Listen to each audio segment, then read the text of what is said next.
Good morning. I'm David Feldman, and this is the mop-up for May 19th, 2023. Robert F. Kennedy Jr. has named Dennis Kucinich, the former mayor of Cleveland, congressman from Ohio. Robert F. Kennedy Jr. has named Dennis Kucinich as his campaign manager. Robert F. Kennedy Jr., of course, running for the Democratic nomination for president. A record number of American workers are now testing positive for marijuana, so don't test them. Who cares? TikTok users say they are suing the state of Montana after the Republican-controlled legislature and governor literally banned TikTok from the state. Marjorie Taylor Greene has introduced articles of impeachment to remove Joe Biden from office.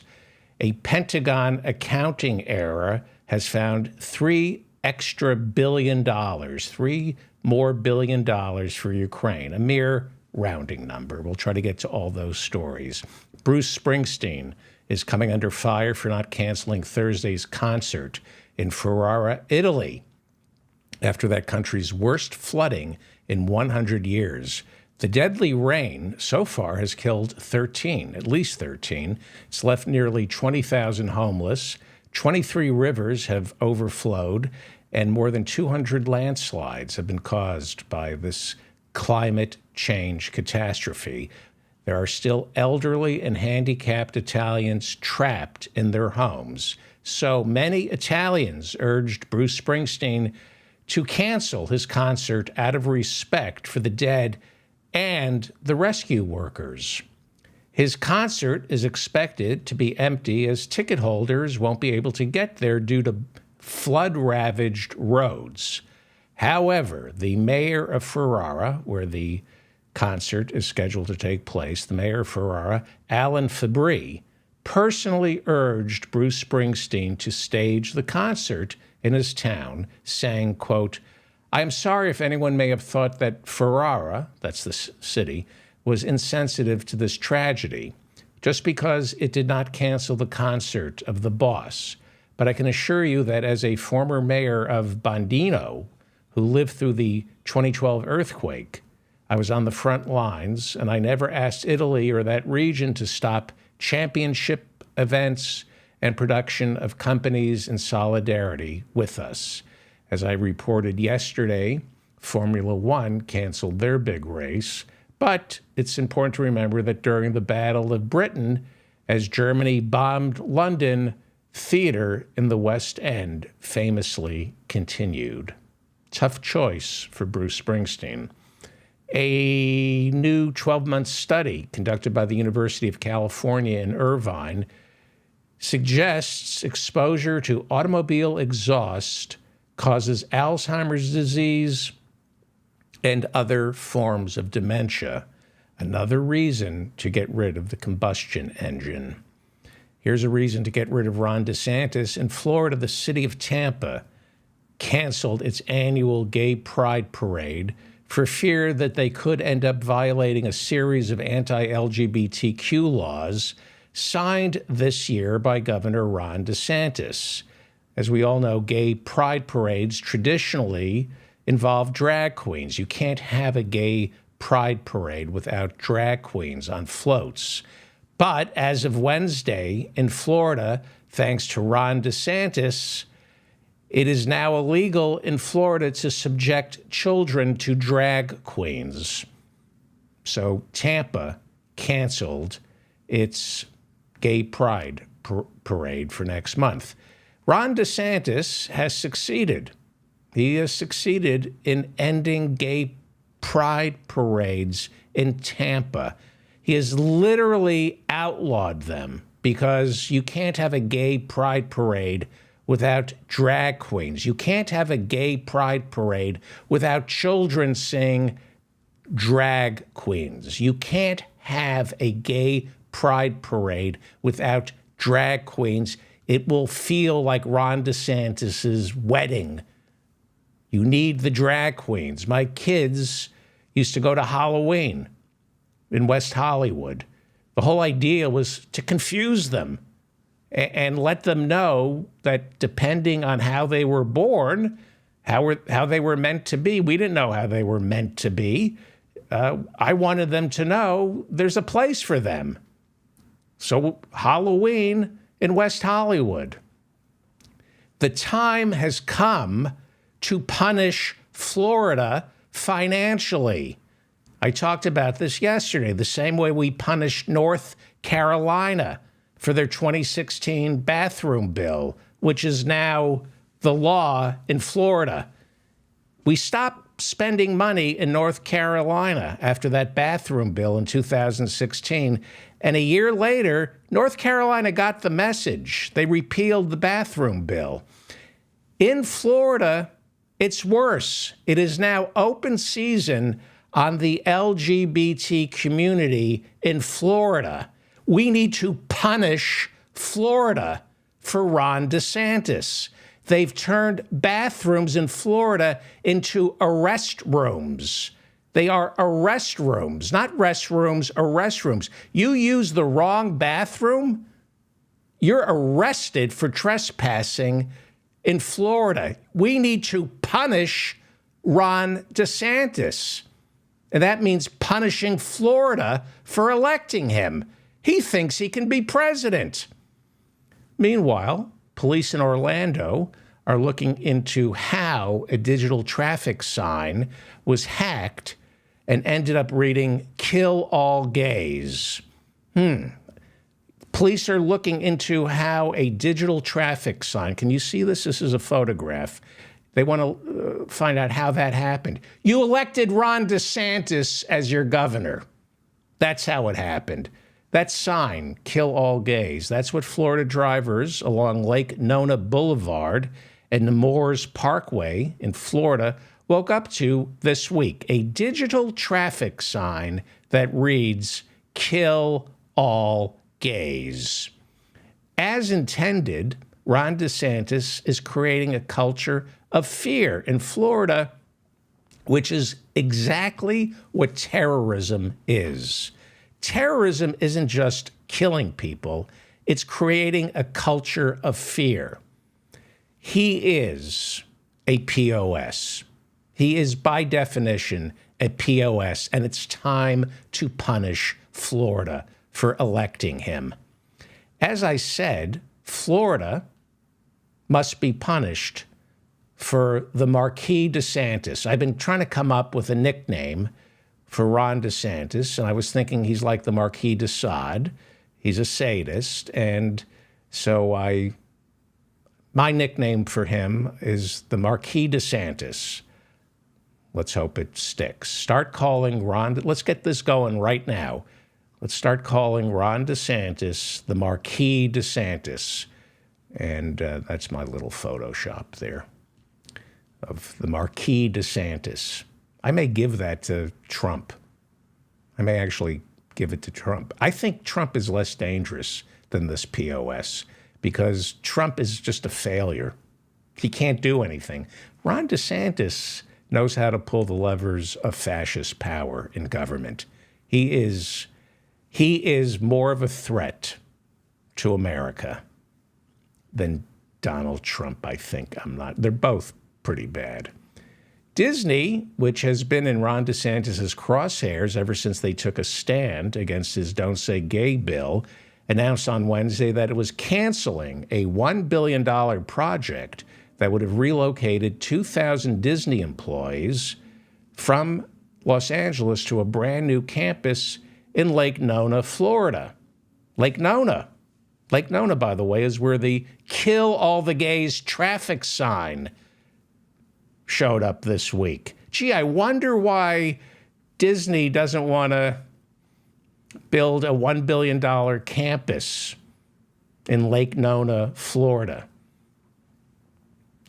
Disney said the decision not to build the $1 billion campus was based on, quote, changing business conditions.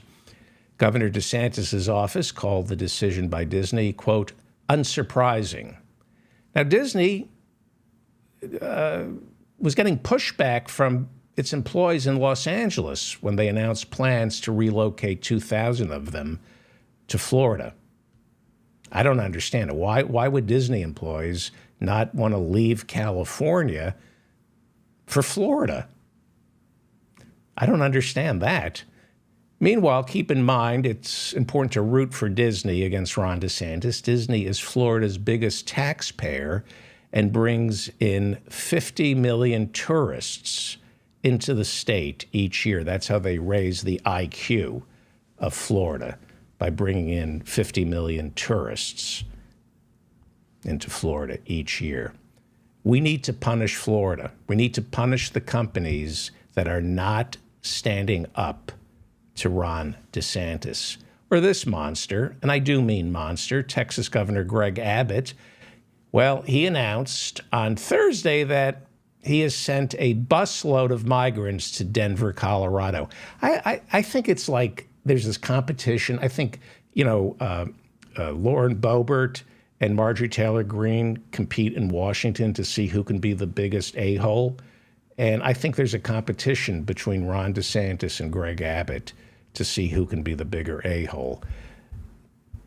Blaming failed border policy in the Biden administration, Governor Greg Abbott has sent busloads of migrants from Colombia, Venezuela, Ecuador, and the Dominican Republic to New York City, Chicago, Washington, D.C., Philadelphia, and every other democratically controlled city that has declared itself a sanctuary for migrants. You remember when Ron DeSantis sent all those migrants to Martha's Vineyard? This is just cruelty, sadism. It's what the Republican Party is now all about. It's about the cruelty. It's about administering pain. The Associated Press reports tonight that the United States Border Patrol was keeping hundreds of migrants held along the San Diego border in open-air facilities and forcing them to live on a diet of water and granola bars. This is America forcing migrants seeking asylum, escaping gangs, drug lords, death squads. They make it to America, and we're feeding them nothing but water and granola bars. A public health emergency was created after toilets became full, forcing the migrants to relieve themselves outdoors. Eventually, I think it was last week, the Border Patrol closed the camp down. This is something you would read about in Nazi Germany. This is how they treated migrants and my people in Nazi Germany. By definition, these are concentration camps. By definition of what a concentration camp is, we are holding these migrants in concentration camps and violating international law. It is against the law to detain any asylum seeker. We are now getting reports, and by the way, this is the Biden administration. We are now getting reports that an ambulance had to be called when an 8-month-old girl started to vomit and became listless in that migrant camp that has just been closed down. 8-month-old girl vomiting and getting listless. Meanwhile, the second migrant child in 2 weeks has died in U.S. custody. 2 migrant children in 2 weeks have died in U.S. custody. An autopsy has been ordered on an 8-year-old Panamanian refugee, who is being held in an overcrowded refugee camp in Texas. Initial reports are she suffered from some sort of heart ailment. Last week, a 17-year-old boy from Honduras died while being held in a detention facility. The U.S. Department of Health and Human Services is looking into his cause of death. So we don't really talk about the plight of the migrants. It's a political football. Both parties use it for fundraising. Both parties use the immigration crisis to show how tough they are. Even though we need these people coming here, we have a shortage of immigrants. These are the people who we're keeping out. These are the children who, tens of thousands of children trying to make it here. This is who we're keeping out when we need them. We need them just as much as they need us. And these are how we treat children.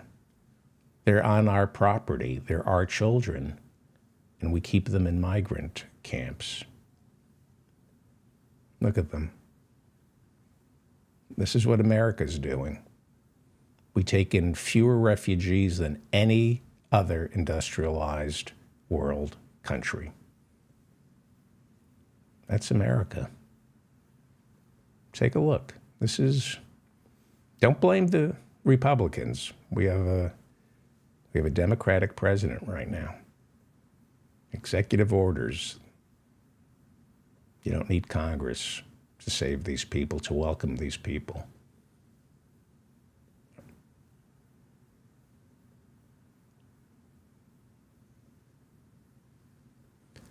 With 2 weeks left before America runs out of cash, the White House and Republican leaders are trying to carve out a deal that will raise the debt ceiling, which currently stands at $31,381 billion and 52 cents. I made up the 52 cents. 1/3 of that debt was racked up by Donald Trump. 1/3 of that debt was racked up by Donald Trump after he gave the largest tax cut in American history to the richest 1%. He promised, as they always do, that it would pay for itself. Well, you see that it didn't. We're past the debt ceiling. We passed it in January. He added to the debt, which means the federal government must borrow. It must borrow. The king of debt, Donald Trump. Because of that tax cut for the very wealthy, 1/3 of our debt was caused by Donald Trump. And to pay for that tax cut for the wealthy, our federal government must issue treasury notes and pay interest on that debt. People have to buy our debt. This is how a leveraged buyout works. This is exactly how a leveraged buyout works. The wealthiest 1% here in America figured out how to orchestrate a leveraged buyout of the federal government. A leveraged buyout is what venture capitalists do. They buy a company without using their own money. They borrow money to buy a corporation. And then when they own it, they pay off the debt they incurred buying the corporation. They pay off that debt by gutting the corporation they just purchased. They fire everyone, they raid the pension funds, they sell off all the real estate while paying themselves gigantic fees. It's how the evil Mitt Romney's Bain Capital earned billions of dollars. It's evil stuff. Mitt Romney is evil. Private equity is evil. That's how Senator Mitt Romney earned his fortune. This is some evil shit, and it should be illegal. You take a corporation that's doing perfectly fine, like Toys R Us, borrow money. You borrow money. You don't use your own money. You borrow somebody else's money to purchase Toys R Us. Then, once you own it, you saddle the corporation with all that debt. And then you strip it down to the bones to pay off that debt. That's exactly what Trump's tax cut has turned out to be. He gave trillions to the wealthy by cutting their taxes. Less money came into the Treasury, $7 trillion fewer dollars to be exact. So what do? You finance it by issuing debt. The rich get to keep all their money from the IRS. All the money that they're supposed to, our money, the money they owe us, the rich owe us. They get to keep it all. And then for safety, here's where it gets almost ingenious. They get to keep trillions of dollars that they owe the federal government, right? So corporations have excess profits from not having to pay taxes.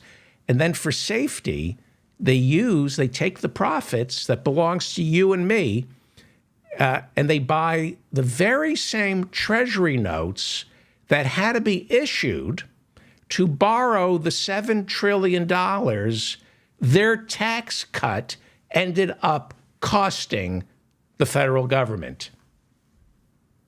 It's ingenious. It's evil. And because it's confusing, we allow it to happen. They don't pay their taxes. They keep all their money. The government then has to issue debt to keep rolling along. And the rich, because they have $7 trillion extra dollars sitting in their bank accounts, they buy the debt. They buy the treasury notes that were issued to give them their effing tax cuts. And then they have to collect interest. This is where it's so maddening. You buy treasury notes and you collect interest on it. When you buy somebody's debt, they have to pay you it. So we, as taxpayers, we have to pay them to hold our debt. It's a leveraged buyout. They're stripping our assets. It's why Blackstone is buying up all the real estate. Nobody can afford to buy homes. We're approaching feudalism. I hope I made myself clear, because if we don't understand what they're doing, we're like months away from neo-feudalism. Half this country can't come up with $1,000 in cash for an emergency. But the Republicans give tax cuts to the wealthy. And then, okay, all right. And now, because they can, Speaker Kevin McCarthy and his Republicans are telling Biden they won't raise the debt limit unless we punish poor people. They now want able-bodied recipients of Medicaid and food stamps to work for it. Work for it. If they could work for it, they wouldn't need Medicaid and food stamps, you malicious, venomous bastards. The message is starve and die and no medical care. That's the message. Starve, no food stamps, and no medical care unless you go get a job. Of course, they say able-bodied. Define able-bodied. Suppose you're suffering from mental illness. Does able-bodied include the mentally ill? If they could work, if they would raise the minimum wage is $7 and change. They haven't raised it since Teddy Kennedy was alive. You get a job, you're still poor, you idiots. By the way, people who are working in America are on Medicaid, and they're in need of food stamps. I don't have the numbers. I'll get them tomorrow. We have what are called the working poor. Because you haven't raised the minimum wage since Ted Kennedy died, which was 2009? We have what are called the working poor. When you go to work for Walmart, on your first day, they hand you an application for food stamps. I wish I were making that up. When you work for these big box stores, you're expected to go on food stamps, and that's how they help you, by giving you the application. You're going to be on Medicaid if you work for Walmart. That's another way we, the taxpayers, subsidize the richest 1% and Wall Street. As I said, they can't even raise minimum wage past $7 and some change. We allow in this country corporations to pay their workers so little that they must go on Medicaid and food stamps. And we gave 1/3 of the debt that we currently hold was created by Donald Trump, who insisted on giving the wealthy tax cuts, which Joe Biden and the Democrats have not reversed. It's not just the Republicans' fault. This is happening because the Democrats are owned by Wall Street. Not all, not Bernie, not Cory Bush. There's some good Democrats here. As I've always said on this show, I don't care what your position papers are if you're running for office as a Democrat. You make a promise to me that you have no money. You got my vote. And every 2 years, if you're a congressman, and every 6 years, if you're a senator, you do your financial disclosures. And if you're still broke, if you have to live on the salary that you're paid as a congressperson or a senator, and you're able to save some of that money, and your spouse is poor and your children are poor, you have my vote. Because if you're holding elective office and you're not worrying about half the country that can't come up with $1,000 for a medical emergency, you are a piece of shit. I don't care if you're a Republican or a Democrat. If you don't wake up every morning and think about those migrant children who we need and the Americans who can't come up with $1,000 for a medical emergency, your life is worthless. If you're a politician in Washington, D.C., and that's not the only thing you care about, you're a piece of shit and you're worthless and you're evil. And I don't know where are the Jeremiah Wrights in this country? Where are the rabbis and the ministers? Where are the Reverend Barry W. Linds and the Jeremiah Wrights who are calling these so-called religious politicians on their venality? This is pure evil. People are dying because you don't give a shit about humanity.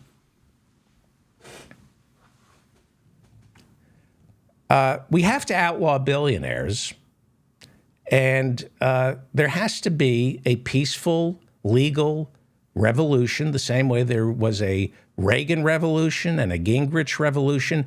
It's done by electing the right people. It's electing AOC and Bernie Sanders and Cory Bush and readjusting the tax laws and making certain that money flows down to us, the people who need it, not up to the union-busting trolls like Jeff Bezos on his new $500 million yacht. I have a picture of him.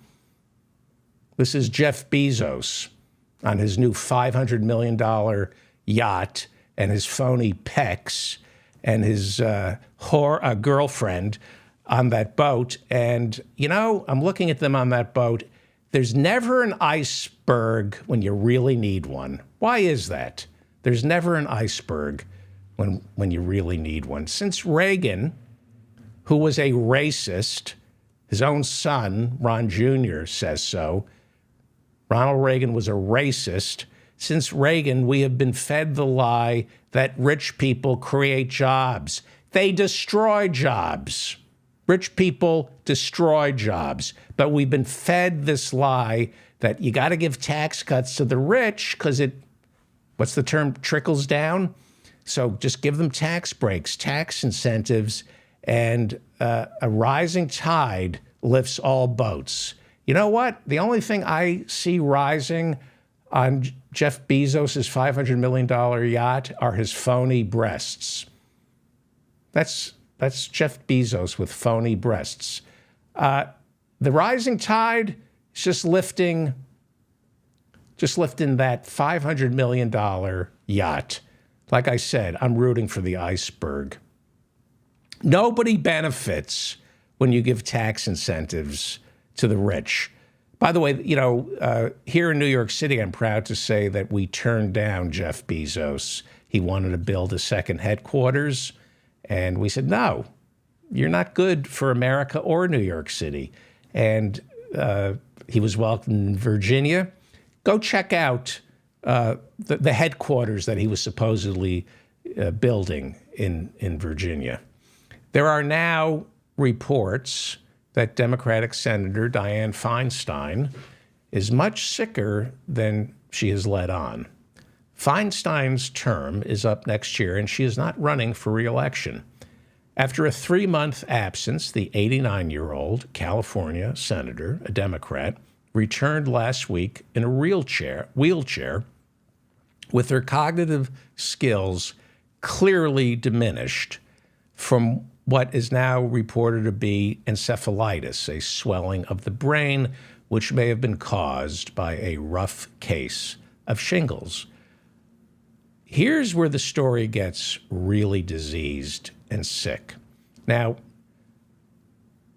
she obviously is like Reagan was.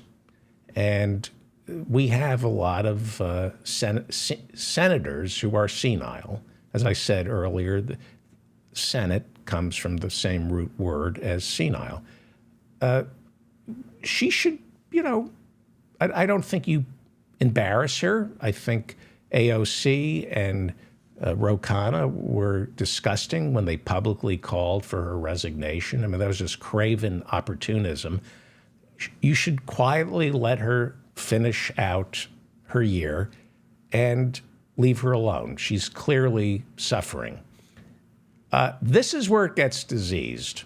This is where, I'm a Democrat. I voted for Bernie. I will vote for Joe Biden. I would rather have Nancy Pelosi as our speaker and not Kevin McCarthy. I'd rather have Hakeem Jeffries as the speaker, but I would rather have Cori Bush as the speaker, or Katie Porter, or Barbara Lee. This is not what I want leading the Democratic Party. This is the disease of the Democratic Party.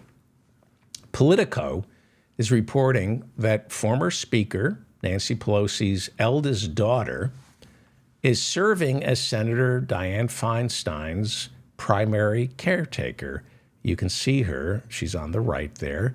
When Senator Feinstein made her publicized return last week, which by all measures was a public relations disaster, with a clearly confused senator telling reporters, I was never away. I've been here all along, and I've been voting all along.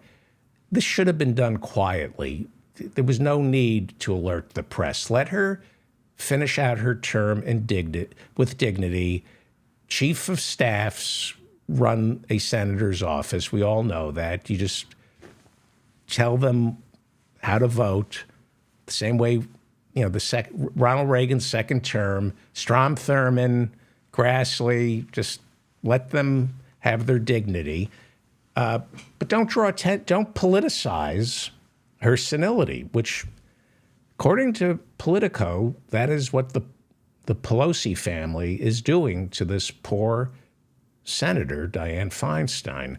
According to Politico, the San Francisco-based Pelosi family is overseeing Dianne Feinstein's care. That's why the daughter, the eldest Pelosi daughter, is her nurse. Feinstein is the former mayor of San Francisco before she became senator. The Pelosi family also lives in San Francisco. They're part of the political brotherhood, sisterhood. Many people are now this is really diseased. Many people are suggesting that Nancy Pelosi has assigned her eldest daughter to take care of the doddering, barely lucent Dianne Feinstein in order to keep Dianne Feinstein in the Senate all the way through 2024 to avoid California Governor Gavin Newsom from naming this woman, who I want to be the next senator, Congresswoman Barbara Lee. Pelosi is worried that California Governor Gavin Newsom would name Congresswoman Barbara Lee as an interim appointment, thereby making her the incumbent running for re-election in the 2024 California Senate race. That would give her an advantage over Pelosi's pick, Adam Schiff.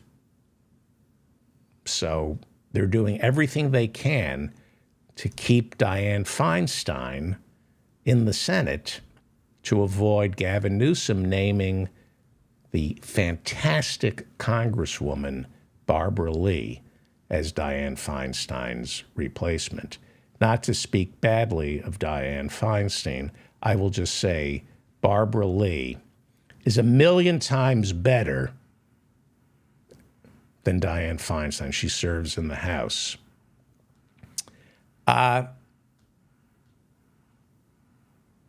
Barbara Lee deserves to be senator because, for many reasons, but one of the reasons is she is the only member of Congress to vote against the war authorization to invade Afghanistan.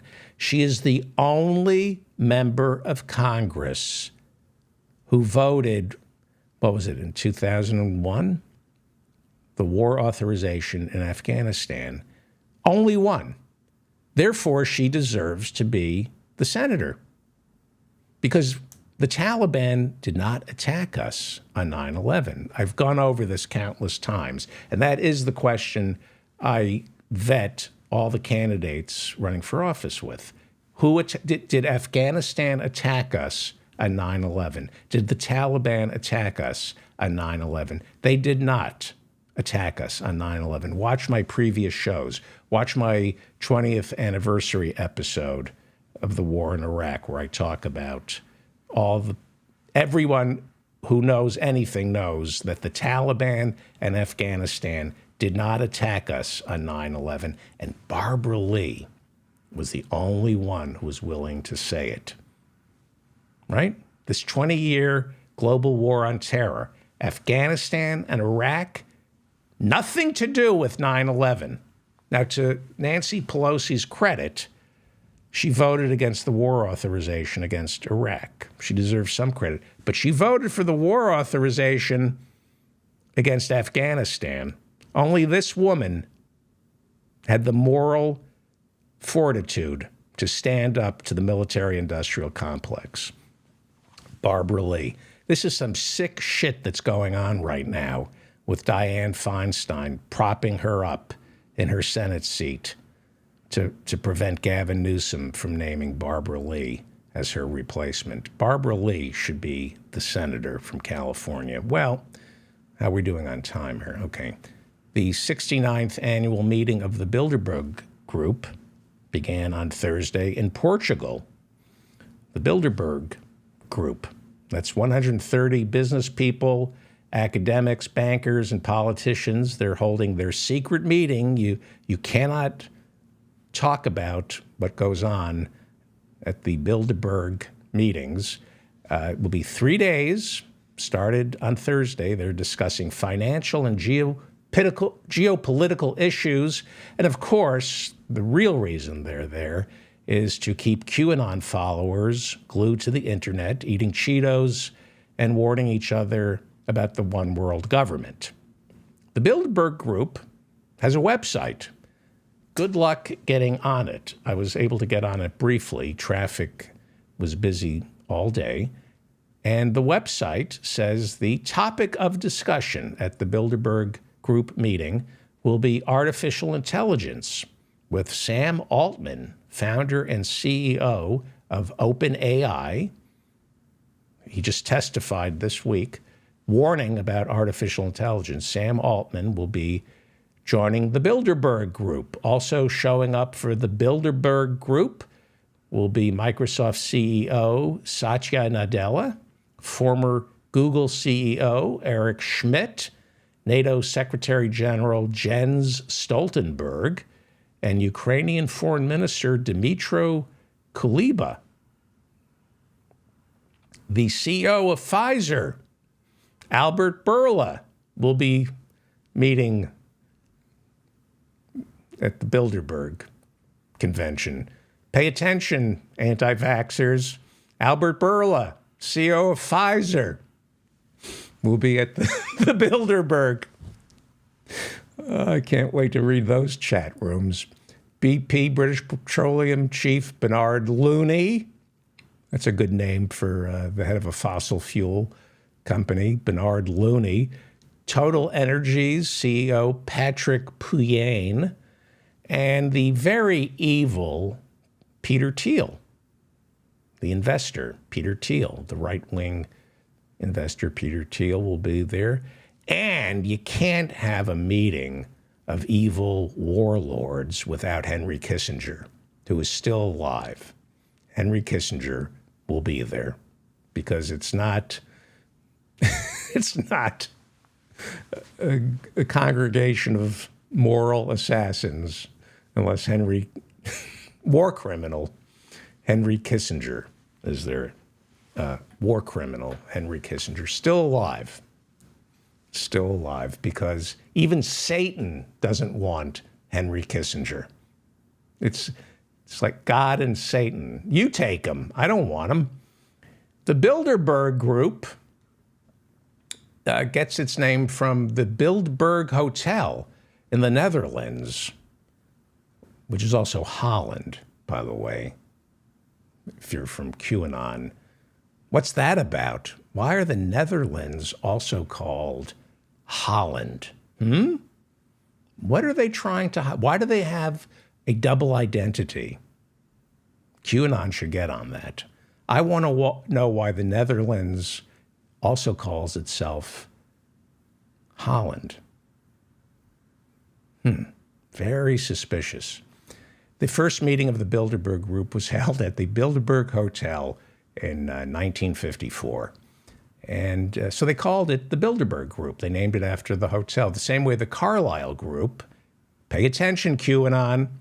The Carlyle Group is named after the Carlyle Hotel in Manhattan. The Carlyle Group. Read about the Carlyle Group, how it's the biggest defense contractor in the world. Tony Blair, the Bush family. And so I know I have a lot of QAnon listeners. The Bilderberg Group is named after the Bilderberg Hotel, and the Carlyle Group is named after the Carlyle Hotel here in Manhattan. And I just found out the David Feldman Show fan club is named the Econo Lodge Easy 8 Motel Group. Apparently they hold their my fan club holds their meetings in Newark, New Jersey at the Econo Lodge Easy 8 Motel. They love the hotel. You get a free bear claw in the morning. And so they've called my fan club the Econo Lodge Easy 8 Motel Group. So think about this, QAnon. You got the Bilderberg Group, named after the Bilderberg Hotel in the Netherlands. You got the Carlyle Group, named after the Carlyle Hotel in Manhattan, and the David Feldman Fan Club, named after the Econo Lodge Easy 8 Motel Group. They call it the Econo Lodge Easy 8 Motel Group. They even kept motel in the name of my fan club. All right, I just want to see how many people I could push away from me. Prince Bernhard of the Netherlands, also of Holland. I want to know what that's about. Prince Bernhard of the Netherlands was the founder of the Bilderberg Group. It's founded by Prince Bernhard of the Netherlands, but he was not Dutch by birth. He married the Dutch royal family's Princess Juliana in 1937. Before he married Princess Juliana of Holland or the Netherlands or Dutch country, I don't think they ever called it Dutch country. Before he married Princess Juliana, Prince Bernhard was a German aristocrat. Or to put it another way, he was a Nazi. The founder of the Bilderberg Group, Prince Bernhard, was a Nazi. He was a member of the SS. And then he married in 1937. I mean, the Nazis were in full bloom, like the tulips in Holland, by 1937. And Prince Bernhard, member of the SS, married the Dutch royal family's princess, Juliana. Now, in all fairness to Prince Bernhard, during World War II, he fought against Hitler. Well, I have a tickle in my throat, QAnon. What is that about? Well, notice I'm talking about the Bilderberg Group, and all of a sudden there's a tickle in my throat. What's that about? I'd look into that.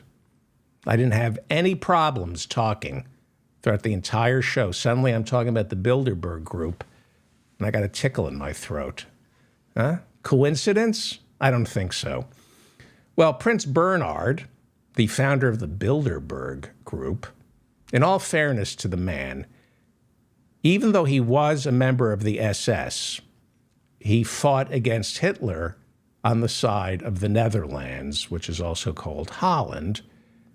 But that's only because his wife, Princess Juliana, made him, right? You marry the Dutch royal princess and Hitler invades your wife's country, you gotta fight Hitler because you gotta do things to please the wife. That's how it works, right? You marry Princess Juliana, you gotta have dinner with the Hohenzollerns every Friday night. You can't stand the wife, Magda Hollenzoller, loudmouth, but your wife is best friends with Magda Hollenzoller. You married the Dutch princess, you have dinner with the Hohenzollers. And you got to listen to her and take arms against mein Fuhrer. Happy wife, happy life. So a member of the SS, Prince Bernhard, fought against mein Fuhrer, even though he was a member of the SS, to make his wife happy. And I'm sure she still wasn't happy. I'm sure she found something. And then he went on to found the Bilderberg Group. But in 1976, Prince Bernhard was forced to step down as head of the Bilderberg Group when Dutch investigators concluded he accepted bribes from America's Lockheed Aircraft Corporation. He took money from Lockheed to encourage the Dutch government to buy their jets from Lockheed, and he had to step down from the Bilderberg Group. Seems to me that should have made him like the king of the Bilderberg Group. Well, do I believe the Bilderberg Group, which started meeting Thursday, do I believe it's a secret society where world leaders gather to determine our fate? Well, yeah. I mean, they are sworn to secrecy. They are world leaders. They are incredibly powerful. These meetings at the Bilderberg Group are mostly about coordinating economic activities between Europe and North America. So, yeah, it's a conspiracy. It's a bunch of rich men, some women, mostly men, conspiring to make more money and gain more power, gain more access to political power. That's a conspiracy. That's a conspiracy. The same way I conspired with a couple of people today to do this show. The same way the 5 wealthiest families in America conspire to control our tax code. You see, you don't need to be suffering from paranoid delusions to believe the very rich and the very powerful work together, conspire, if you will, to transfer the world's assets upwards to them, right? That's a conspiracy. If there are 8 billion people on this planet and 50 of them out of 8 billion have all the money and power, yeah, there's a conspiracy. of the rich and the powerful. Luckily, however, they are all stupid. Their children are even dumber. They all hate each other, including themselves, which means when they're not killing us, they're killing each other. So that's how I sleep at night, knowing that these people are going to kill themselves. Like I said, root for the iceberg. $500 million yacht still won't recognize the Amazon labor union. Jeff Bezos, piece o' shit. That's his name in Ireland, his name in Gaelic. Jeff Bezos, piece o' shit. Piece o' shit. Jeff Bezos is Irish name. So let's get that going. And what's the other one I wanted? Oh, this one, the Marquis de Santis. Let's make that his nickname, the Marquis de Santis. All right. Please, if you're still watching or listening, please leave a comment. If you're a regular follower, you know that I read all your comments. And I have to correct myself. Princess Di died in August of 1997. I misspoke. I said October of 1997. Please like this video. I am told that's how you can guarantee that I end up in your feed, by you liking the video. And of course, subscribe to this channel. I do office hours every Friday night, starting at 8 p.m. Eastern. I would love to meet you. I'd like to meet all my listeners. So if you're watching this on YouTube right now, in our description, there's a Zoom link. Come to office hours this Friday night at 8 p.m. We're doing a fundraiser for Jessica Anderson, Howie Klein, and I, and we'll have comedians and more people. I don't have the list in front of me. I think that covers everything. Please subscribe to my newsletter by going to my website. It comes out every Friday night. Is that it? That's it. Thank you to the moderators who keep the chat room clean. Thank you to the people who listen to the show. I'm David Feldman, reminding you to stay strong and protect the weak.